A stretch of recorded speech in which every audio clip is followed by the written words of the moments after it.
Rumble, Odysee, Bitchute. What do they all have in common? They're fucking worthless. That's right, my children. You're being sold a goddamn lie. Every fucking year, practically, another one of these AltTubes comes out, and everyone flocks to it, saying, This is the free speech. This, finally, the promised land, where we can say whatever we want. My children, this is always another grift. And I'm sad to see people fall for it every goddamn time. None of these pathetic, tiny quarantine platforms will ever replace YouTube. And I'll explain why. Number one, they exist to grift. If you are not monetized on YouTube, if you're not part of their partner program, if you're not shilling constantly, then you can pretty much do whatever you want.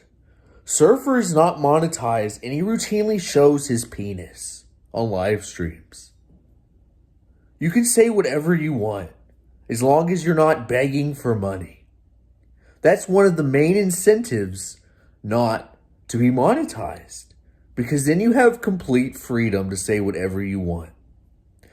But these other platforms are created solely to get your money to creators who cannot follow this very simple rule. It's a very simple rule that's existed pretty much since the dawn of capitalism, that you're polite when trying to get the pay piggy's money. You don't say the wrong thing when you try to get the pay piggy's money. It's very simple. But some people are too dumb to even do that. So we have to create these alternative platforms where they can fleece the sheep or the piggies. They're very hairy piggies. That's it. That's the main reason these platforms exist. They're not some sort of high ideal platform. At the end of the day, when you see people whining about free speech, they're actually complaining about money, right? So remember, children, freedom of speech equals I want your money. Number two, only pathetic loser lowlives use these websites. You got people like Ben Shapiro, Steven Crowder, Persipacity. You have only losers. Now they've added Rice Gum. That's going to bring in millions of people. Rice Gum.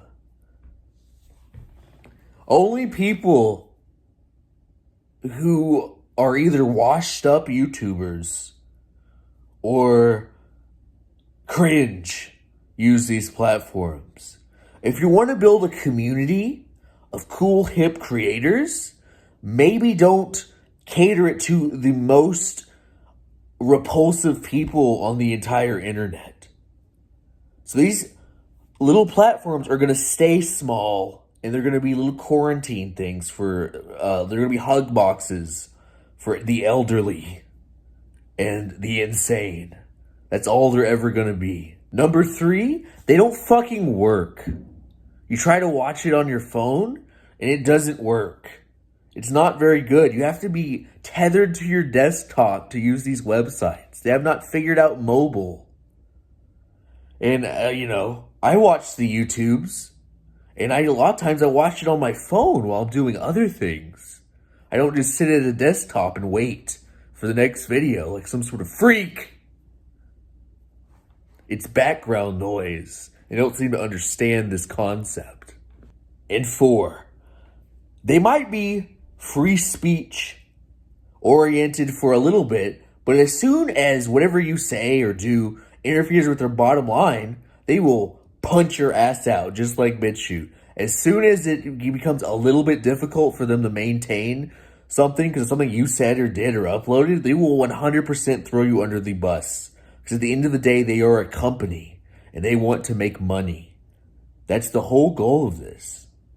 So I hope maybe the next time some Swedish Bitcoin millionaire makes a shitty website and tries to grift everyone out of their money. I hope next time you can use your critical thinking skills and think, maybe I won't sign up for this and give them $10,000. Maybe instead I'll do something else, anything else. Maybe I'll play a game of pickup basketball in the street with my homies instead.